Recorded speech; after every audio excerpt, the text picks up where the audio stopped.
Thai gap Telugu podcast ప్రతి వారం Thai gap Tuesdays అంటే ఈ వారం థాయ్ గ్యాప్ వెన్స్డేలో వస్తుంది. టచ్ అవుతుంది జస్ట్ అట్లా, కానీ గ్లోబల్ టైమ్ జోన్లో ఎక్కడో అక్కడ ఇంకా ట్యూస్డేనే నడుస్తుంది. So it still counts. నా పేరు బోగస్ నూగ్. ఈ వారం బ్రూట్ రాలేకపోయాడు. సో యాక్చువల్గా ఈ ఎపిసోడ్ కూడా ఆల్మోస్ట్ ఈ వారం అప్లోడ్ అయ్యేది కాదు. దాని బదులుగా మీ అందరికీ ఈ వారం మనం రివ్యూ చేయబోయే సినిమా పేరు పంచతంత్ర కథలు. కథలు కథలు సో దీనికంటే అసలు ఇంకా ఎపిసోడ్ పెట్టకుండానే బెటర్ ఉండేది అని అనుకున్న వాళ్ళు మాకు రాసి చెప్పండి. ఇన్స్టాగ్రామ్లో మేము @_thaiGap, ట్విట్టర్లో @thaiGap, మా ఈమెయిల్ వచ్చి mindthigap@gmail.com. ఈ సినిమాకి సారాంశం అనేది టెక్నికల్గా చెప్పడం కష్టం, ఎందుకంటే 5 చిన్న చిన్న కథలు ఉన్నాయి. దీన్ని టెక్నికల్గా సినిమా అని కూడా అనలేము. అన్నిటికంటే పెద్ద డౌట్ నాకు వచ్చింది ఏంటంటే, ఇది థియేటర్లో ఎందుకు రిలీజ్ చేశారు? ఐ మీన్ రిలీజ్ రావడమే గొప్ప, కష్టం అనేది కూడా అఫ్ కోర్స్ ఉంది ఒక పాయింట్. సో ఆ విధంగా ఇట్స్ ఓకే, కంగ్రాట్స్. కానీ ఇలాంటి స్టోరీ లైన్కి 5 వేరే వేరే స్టోరీలు ఉంటే అది థియేటర్లో, అది థియేట్రికల్ ఎక్స్పీరియన్స్కి అది నిజంగా మ్యాచ్ అవుతుందా అని. అది ఓటీటీలో దానికి ఇంకా చాలా ఆల్మోస్ట్ మేడ్ ఫర్ ఓటీటీ లాగా అనిపిస్తుంది. సో అది థియేటర్లో ఎందుకు రిలీజ్ చేశారో నాకు నిజంగా అర్థం కాలే. సో 5 కథలు ఉన్నాయి. పంచతంత్ర కథలు అన్నారు. పంచతంత్ర కథలు అంటే మీకు ఎట్లా గుర్తుందో కానీ నాకైతే కుక్క, నక్క, జింక ఇట్లాంటి simple and sweet moral of the story ఈ ట్రాక్లో నాకు గుర్తుంది. ఇందులో అయితే నేరాలు, గేరాలు, ఘోరాలు, రోగాలు అండ్ ఫిఫ్త్ స్టోరీ బాగుంది కొంచెం. బట్ బేసిక్గా థీమ్ అది, భావం అది అర్థం చేసుకోండి. సో టకా టకా టకా టకా 1 by 1 స్టోరీ ఇట్లా రివ్యూ చేసుకుంటూ వెళ్ళిపోతాం. ఫుల్ స్పాయిలర్స్ ఉంటాయి. మీకు చూసే ఉద్దేశం ఉంటే ఇక్కడ చెక్అవుట్ చేసే టైం వచ్చేసింది. మొదలుగా అద్దె కత్తెర అని ఒక స్టోరీ. అది ఒక విలేజ్ సెట్టింగ్లో ఒక హీరో వచ్చి ఒక బార్బర్ ఉంటాడు. ఇంకా ఈ హీరోయిన్ వచ్చి ఏదో జమీందార్ టైప్ లేకపోతే ఏదో పెద్ద మనిషి, ఊరు పెద్ద మనిషి కూతురు ఉంటుంది. చిన్న caste feeling types, love story types ఉంటుంది. అది కొంచెం ఇక్కడ అక్కడ హ్యూమర్ ఉంటుంది. అండ్ ఒక మొంటాజ్ సాంగ్ ఉంటుంది. అది ఆ పాట బాగున్నా కొంచెం డ్రాగ్ అయినట్టు అనిపించింది, కొంచెం అవసరం కంటే లాంగ్ అనిపించింది అది ఆ స్టోరీకి. ఇంకా కొన్ని ప్లాట్ పాయింట్స్ ఆల్మోస్ట్ ఇట్లా న్యాచురల్గా కానీ ఆర్గానిక్గా రాకుండా ఇట్లా ఫోర్స్ చేసినట్టు. అది ఈ హీరోయిన్ తండ్రి జుట్టుగా తెరుచుకున్నప్పుడు ఇటు ఫోన్ మోగుతుంటే ఆ ఫోన్ చూసిన మూమెంట్ అది ఎలాగైతే బిల్డప్ అవుతుందో అది అంత బిలీవబుల్గా లేకుండే. అది ఆల్మోస్ట్ ఒక ఫోర్స్డ్ మూమెంట్ లాగా ఉండే. ఇంకా ఈ అంకల్ ఒక క్యారెక్టర్ అల్ట్రా వాయిలెంట్ ఉంటాడు, కనిపించినోడిని చితకబాదుతుంటాడు. అందులో అఫ్ కోర్స్ ఒక హ్యూమరస్ ట్రాక్ ఉంది. బట్ ఊరంతా కొడుతుంటాడు అందరినీ. ఈ హీరో గాడిని మాత్రం అసలు ఇట్లా టచ్ కూడా, ఇట్లా ప్యాట్ కూడా, హ్యాండ్ షేక్ కూడా ఉండదు అసలు. ఇట్లా no contact, almost Covid rules maintain చేస్తాడు హీరో దగ్గర నుంచి. ఎందుకు ఏమో మరి అది అర్థం కాలే. అండ్ ఆ హీరో ట్రాక్ చూస్తే కూడా ఒక ఉన్న లవ్ స్టోరీకి ఒక పెద్ద ప్రాబ్లం వచ్చేసింది. Oh no, caste same caste కాదు. సో దాంట్లో హీరో ఏమైనా చేస్తాడా అంటే ఈ అమ్మాయి ధైర్యం కూడా చెప్తుంది. హీరో ఏమైనా చేస్తాడంటే లేదు, వాడు సైడ్లో వెయిట్ చేస్తుంటాడు అట్లా. And Apne up in the background scenes అన్నీ సెటిల్ అయిపోతుంటాయి వాడికి. ఊరంతా వచ్చేస్తారు. ఊరంతా వచ్చే చూడరా ఇది కానీ ఆల్మోస్ట్ కొంచెం యాంటీ క్లైమాక్టిక్ ఉండే ఇట్లా. ఎందుకంటే ఈ ప్రాబ్లం వచ్చినప్పుడు ఏం ఎక్స్పెక్ట్ చేస్తాం? ఫుల్ ఊరంతా ఎట్లా ఈ కపుల్ని చేజ్ చేస్తుంటారు ఊర్లో, ఎట్లా లవ్ స్టోరీ టైప్స్. అట్లా కాదు, సడన్గా ఇట్లా రాగానే, ప్రాబ్లం రాగానే ఉత్త ఊరంతలో వీళ్ళకే కాస్ట్ ఫీలింగ్ ఉంది, మిగతా ఊర్లో అసలు ఎవరికి కాస్ట్ ఫీలింగ్ లేదు బేసిక్గా. అది తేలింది విషయం అక్కడ. సో ఈ కాస్ట్ క్వశ్చన్ రాగానే ఇక్కడ ఒక పెద్ద పంచాయతీ అవుతుంది. అందరు కొట్టుకుంటారు. ఇప్పుడు ఈ కపుల్ని ఇట్లా చేజ్ చేస్తారు అనుకుంటే జనరల్గా అందరు with common sense just came forward and say, hey bro, it's 2022, it's the current year bro. ఏం మాట్లాడుతున్నాం మనం? అండ్ అది కొంచెం యాంటీ క్లైమాక్టిక్ ఉంది. అందరు వచ్చేసి అరే చిల్ బ్రో, అసలు నువ్వు ఏం మాట్లాడుతున్నావు, ఇంకా కాస్ట్ గీస్ట్ అంటున్నావు, అసలు టైం చూసినావు ఏంది, అసలు ఏం సీజన్ నడుస్తుంది చూసినావు ఆ పైన అని చెప్పేసి ఇట్లా మ్యాటర్ సెటిల్ చేస్తాడు.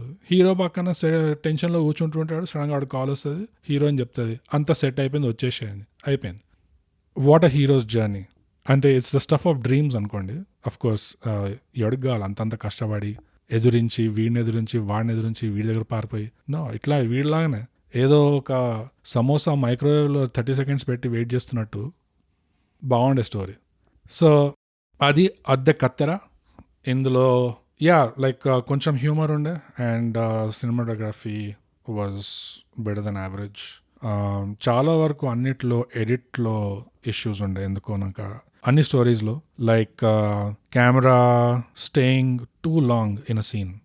అయిపోయింది సీన్, మనం న్యాచురల్గా ఒక కట్ ఎక్స్పెక్ట్ చేస్తాం, అక్కడ సీన్ అయిపోయింది, మ్యాటర్ అయిపోయింది. ఇంకా వీడు ఇటు చూస్తున్నాడు, పైన చూస్తున్నాడు, కింద చూస్తున్నాడు, దోమలు కొట్టుకుంటున్నాడు, ఇవన్నీ మనకి ఎందుకు, ఇంకా సీన్లో చెప్పు, వాడి డైలాగ్ అయిపోయింది కదా, మనం వెళ్దాం, బయలుదేరదాం అక్కడ నుంచి. సో కొంచెం ఇంకా లాంగ్గా ఉండిపోయినట్టు, ఇంకా ఆడ్ జంప్ కట్స్, అదొక స్టైల్ లా కూడా కాకుండా ఆల్మోస్ట్ ఒక మిస్ అయినట్టు ఏదో అయినట్టు, అది చాలా ఆడ్ జంప్ కట్స్ ఉండే 2-3 స్టోరీస్లో. బట్ అపార్ట్ ఫ్రమ్ దాట్ ఓవరాల్గా film making wise, technical wise it was decent. Last 5th దానికి వద్దాము, అది బెస్ట్ అనిపించింది నాకు అన్నిట్లో. Second story Ahalya. Hooker with a heart of gold. Very poor entrepreneur skills, no good. ఇట్లయితే కష్టం. క్రిప్టోలు, ఎన్ఎఫ్టీలు రన్ అయ్యే టైంలో ఇట్లా మన ఇండియన్ ఆంటర్ప్రినర్స్లో ఇదే ప్రాబ్లం అంటారు జనరల్గా, we don't know how to scale అంట. ఇది చూస్తే తెలుస్తుంది. ఈ రాధిక అనుకుంటా ఈ లీడ్ క్యారెక్టర్ పేరు, రాధిక నైట్ డ్యూటీ చేయడానికి వెళ్తుంది స్పాట్ దగ్గర, అండ్ ఉన్నదే ఒక ప్రోడక్ట్ అమ్మనికి, అది కూడా ఫోకట్లో ఇచ్చేస్తుంది మోర్ దెన్ యావరేజ్. లేదా ఏదైనా Swiggy, Zomato super jumbo discount నడుస్తున్నట్టు, లేదా అడ్వాన్స్లో తీసుకోదు, చాలా పద్ధతి ప్రకారం ఇట్లా ముందు ఇట్లా ఇస్తే ముందేంటి పైసలు లోపల పెట్టు, తర్వాత man's got have a code. So బేసిక్గా రాధిక అట్లా సడన్గా ఒక ర్యాండమ్ ట్రావెలర్ తగులుకుంటాడు, వాడి డిస్క్రిప్షన్ ప్రకారమే వాడు ఊరికి ఇట్లా తిరుగుతుంటాడు from point to point. Anyways నేను ఇదంతా డిస్క్రైబ్ ఎందుకు చేస్తున్నా, మీరు ఎట్లాగో చూస్తారు.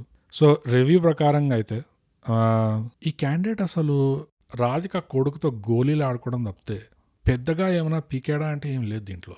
సో నాకు ఆ క్యారెక్టర్ కొంచెం అర్థం కాలే. పనంతా బ్యాక్గ్రౌండ్లో డ్యూటీకి వెళ్తుంది, మళ్ళీ వస్తుంది, అంట్లు తోముతుంది, బట్టలు ఉతుకుతుంది, మనోడు మాత్రం కొడుకుతో గోళీలు ఆడుకుంటుంటాడు. టైం వచ్చినప్పుడు కొడుకు దన్నాన్ని తలుపు దగ్గర పరిగెడతారు, తలుపు గడియేస్తాడు. అందులో కూడా మనోడు కాంట్రిబ్యూషన్ లేకపోయా. మళ్ళీ కాన్స్టిట్యూషన్ చూస్తేనేమో ఆ పెయింటింగ్ ఈజల్ స్టాండ్తోనే వర్కౌట్ రెజిమెంట్ చేసే టైప్లో ఉన్నాడు. లాస్ట్కి ఆ పెద్ద మూమెంట్ ఆఫ్ రియలైజేషన్ ఎప్పుడైతే వస్తుందో రాధికకి, ఆ మూమెంట్ కూడా కొంచెం over emphasise, like over done అనిపించింది. అంత లిటరలీ ఆన్ ద ఫేస్ రావాల్సిన అవసరం లేనట్టు అనిపించింది. అండ్ దాని తర్వాత ఒక్కసారి మన హీరో కొంచెం జ్ఞాన్ ఇచ్చేసరికి ఈ అమ్మాయికి ఫ్యూజ్ లేచిపోయి ఇంకా అవుట్ అయిపోతుంది లాస్ట్లో. మనోడి టాలెంట్ ఏంటో నాకు అర్థం కాలేదు ఈ క్యారెక్టర్ నిజంగా. మాట్లాడక లాస్ట్లో కొంచెం ఒక 2 నిమిషాలు జ్ఞాన్ ఇచ్చాడు అంతే. Short circuit, next day gone, గయా, బాయ్ బాయ్. సో అది అహల్య. బేసిక్లీ నాకు దీంట్లో లిటరలీ ఒక చాలా ఆర్ట్సీ వేలో ఇది ఎలా ఉందంటే చూస్తుంటే ఈ స్టోరీ లైన్, ఇది రియల్ లైఫ్లో ఒక ఇలాంటి ట్రావెలర్ క్యాండిడేటే ఉన్నాడు అనుకోండి, ఇలా తిరుగుతూ రకరకాల జనాలతో ఎక్స్పీరియన్సెస్ షేర్ చేసుకుంటాడు అన్నట్టే ఉంది. అది ఆల్మోస్ట్ చాలా రియలిస్టిక్గా ఉంది. ఎందుకంటే దాంట్లో ఒక ఎస్కలేషన్ లేదు, ఒక థ్రిల్ లేదు, ఒక అప్స్ అండ్ డౌన్స్ లేవు. ఇట్లా రియల్ లైఫ్ లాగానే స్మూత్ ఇట్లా వెళ్ళిపోతున్నట్టు ఇట్లా వెళ్ళిపోతుంది, అయిపోతుంది. సో ఇలాంటి స్టోరీ లైన్ కూడా థియేటర్లో, కమర్షియల్ థియేటర్లో, ఒక ఆర్ట్ థియేటర్లో కూడా కాకుండా కమర్షియల్ థియేటర్కల్గా ఇలాంటి స్టోరీ రిలీజ్ చేస్తే అది కరెక్ట్ ఆడియన్స్ని టార్గెట్ చేసినట్టేనా అని బేసిక్గా. ఎనీవేస్ నెక్స్ట్ వచ్చి హ్యాపీ మ్యారీడ్ లైఫ్. ఇది 3వ స్టోరీ. ఇది ఒక బేసిక్గా ఒక extra marital affair story with a sprinkling dash of AIDS. So almost ఒక 90s సర్ప్రైజ్ ఈ స్టోరీలో పెట్టారు. ఎందుకో call back to AIDS, like shout out to AIDS. So ఈ ఎక్స్ట్రా మ్యారిటల్ అఫేర్ అవుతుంది. అండ్ ఓపెనింగ్లోనే ఈ క్యారెక్టర్ పేర్లు గుర్తులేవు నాకు. ఓపెనింగ్లోనే ఈ క్యాండిడేట్ ఇట్లా వాట్సాప్లో మెసేజ్ వస్తుంది, ఇట్లా చూస్తాడు, అది స్క్రీన్లో ఒక సెకండ్ వస్తుంది, ఇమ్మీడియట్గా ఫ్లాష్ బ్యాక్ స్టార్ట్ అయిపోతుంది. అది ఫ్లాష్ బ్యాక్ అని కూడా క్లియర్గా తెలియలేదు బేసిక్గా, అది కొంచెం టైం పట్టింది. ఓహో ఇది మనం ఫ్యూ ఇయర్స్ బ్యాక్ చూస్తున్నామా ఇక్కడ. సో డైరెక్ట్గా ఫ్లాష్ బ్యాక్లో వెళ్ళిపోయి ఈ హీరోయిన్ వచ్చి బేసిక్గా నేను స్టోరీ మళ్ళీ డిస్క్రైబ్ చేయను, మీకు తెలుసు, ప్రాపర్గా ఒకటే సీన్లో అయ్యని బాయ్ ఫ్రెండ్ని కక్ చేసేస్తుంది మంచిగా. అండ్ ఇప్పుడు పాత బాయ్ ఫ్రెండ్ మళ్ళీ కలుస్తాడు పెళ్లి చేసుకున్నాక, ఆమెనే కాంటాక్ట్ చేస్తుంది. All about the sim train చూచూ. నైట్ క్లబ్కి పోవడము, దాన్ని ఒక సెన్స్ ఆఫ్ మొరాలిటీకి ట్యాగ్ చేశారు. అది నైట్ క్లబ్కి పోతే నీకు క్యారెక్టర్ లేదు, సెన్స్ ఆఫ్ మొరాలిటీతో. సో అది మళ్ళీ కొంచెం అవుట్డేటెడ్ కైండ్ ఆఫ్, అంటే అవుట్డేటెడ్ కాకపోయినా clichéd kind of at least outlook అది. డైలాగ్స్ కూడా కొంచెం ఆడ్గా ఉండే ఇక్కడ అక్కడ. మా ఆయన బయటికి తీసుకెళ్ళమంటే పరువు ప్రతిష్ట అంటాడు. అంటే లిటరలీ సిటీలో ఉంటున్నారు, అరే బయటికి పోదాం, సూపర్ మార్కెట్కి పోదాం, కూరగాయలు కొనుక్కుందాం అంటే పరువు ప్రతిష్ట అంటాడా? బయటికి తీసుకెళ్ళి పోనీ మూవీకి వెళ్దామంటే పరువు ప్రతిష్ట అంటే ఎవడు? ఐ మీన్ అది ఎంత బిలీవబుల్గా ఉంది అసలు. అది మళ్ళీ ఫైనల్గా ఇంటికే వచ్చేస్తుంది జింక్ చక. Few moments later I got the AIDS. మనోడు నాకు ఎయిడ్స్ ఉండే, ఊప్స్ అని చెప్పి నోటీస్ ఇవ్వగానే నాకు అప్పుడే ఇట్లా నాకు కళ్ళు, అబ్బా అసలు 1990s లిటరలీ. అప్పుడు హైలైట్ యాక్చువల్ హస్బెండ్ వాపస్ వస్తాడు. అది కూడా ఎందుకో ఐ డోంట్ నో, ఒక సర్కస్ క్లౌన్ ఎంట్రీ ఆల్మోస్ట్. అది ఎందుకు చేయాల్సి వచ్చింది అంత కార్టూనిష్గా, ఐ డోంట్ నో. అంటే ఆ క్యారెక్టర్ ట్రీట్మెంట్ అంటున్నా. దాని తర్వాత మళ్ళీ ఇమీడియట్గా ఈ husband and wife flash back start అవుతుంది. ఆ ఫ్లాష్ బ్యాక్ కూడా ఏంటి అంటే వీడు ఎన్నిసార్లు రమ్మంటాడో ఆమె ఎన్నిసార్లు వెళ్తుంది బేసిక్గా ఆన్ లూప్. సో ఆ స్క్రీన్ టైం అంతా కొంచెం డ్రాగ్ అనిపించింది. మెయిన్ పాయింట్కి అయితే అవసరం లేకుండా అనిపించింది అంతా. బట్ ఇది ఇలా పోతుంటే సడన్గా ఒక పాట వచ్చి ఈ ఫీమేల్ లీడ్ని ట్రోల్ చేస్తుంది. పాట లిరిక్స్ వచ్చి, హే పులిరాని నీ దేహం దాహం తీరిందానే దొంగ పోరి. That's one of the lyrics. ఇట్లా సడన్గా రాగానే సడన్గా ఈ ఫీమేల్ క్యారెక్టర్ని ట్రోల్ చేస్తుంది ఏంటి ఈ పాట అని చెప్పి. ఇట్లా చేయొద్దు. ప్రొఫెషనల్ క్రిటిక్స్తో ఇట్లా గేమ్స్ ఆడుకోవద్దు అనమాట. అప్పటిదాకా నాది ఒక ట్రాక్లో పోతుండే, ఓకే ఇది క్లీషేడ్ ఉంది, ఇది బాలే, ఇది కొంచెం ఎక్స్పెక్టెడ్గా ఉంది, డైలాగ్స్ కొంచెం ఆడ్గా ఉన్నాయి అని అట్లా ఆ ట్రాక్లో పోతుంటే సడన్గా ఇట్లా హే పులిరాని, you know out of the blue, unexpected అసలు. అది ప్లెజెంట్ సర్ప్రైజ్. సో నాకైతే ఆ పాట నచ్చింది. జస్ట్ ఫర్ రీసెంట్గా ఒక ఫీమేల్ క్యారెక్టర్ని, లేకపోతే ఒక హీరోయిన్ టైప్ ఫీమేల్ లీడ్ని, ఆ క్యారెక్టర్ని ట్రోల్ చేసినట్టు నాకైతే రీసెంట్ పాస్ట్లో నాకేం గుర్తు రావట్లేదు. సో కొంచెం డిస్టింక్ట్గా ఉండే కాబట్టి ఓకే కొంచెం ఫ్రెష్ అనిపించింది నాకు.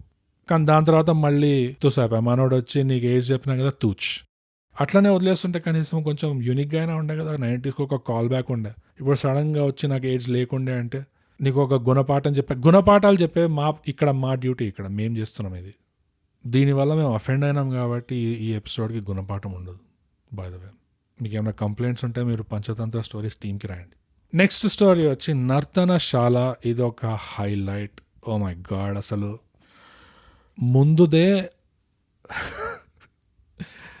తీయాల్సి ఉండేనా అని అట్లా అనిపిస్తే ఇది ఇంకా హైలైట్. ఇది ముందుదే 90s కాల్ బ్యాక్ అంటే ఇది ఇంకా హైలైట్. ఇది page 3 Madhur Bhandarkar meets Manoj Night Shyamalan and they have a baby. How it will be, అదనమాట సంగతి. నర్తనశాల. వైజాగ్లో డ్యాన్స్ ఇన్స్ట్రక్టర్. సడన్గా ఒక అమ్మాయి స్టాక్ చేస్తుంటుంది, మనోడికి ఫికరే లేదు. అరే యువతి స్టాకర్ ఇట్లా ఎంత వియర్డ్గా మళ్ళీ కాల్ చేస్తుంది. అట్లా ఏం లేదు, జస్ట్ ప్రొసీడ్ బేసిక్గా. అండ్ ఏ రేంజ్లో ప్రొసీడ్ అంటే డైలాగ్ చూడండి, భావం అర్థం చేసుకోండి. ఇక్కడ ఈ స్పర్శ కోసం నేను ఎన్ని యుగాలు దాకా వెయిట్ చేస్తున్నాను, యుగాల నుంచి నేను వెయిట్ చేస్తున్నాను. You got no chill. యుగాల నుంచి వెయిట్ చేస్తున్నాను, నీ దగ్గర చిల్లే లేదు అసలు. సో ఇమోషన్స్ ఇంటెన్సిటీ అనమాట. మీరు అందుకనే చెప్పాను నేను భావం అర్థం చేసుకోండి అని. సో ఈ అమ్మాయి ఇట్లా స్టాక్ చేస్తుంటే అలెక్స్ అని ఒక ఇంటర్న్ జాయిన్ అవుతాడు.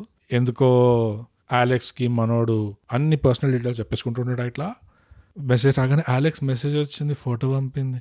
అలెక్స్ ఫోన్ వైబ్రేట్ అయింది అలెక్స్ నిజంగా. సో ఎనీవేస్, సో ఆ అమ్మాయిని ఫోటో పంపించమంటాడు. పంపి మస్తు రోజులు అయింది, ఇంకా నేను ఇంకా మాటలతో నా వల్ల కాదు, ఇంకా నువ్వు ఫోటో పంపాల్సిందే అన్నాడు. We can understand.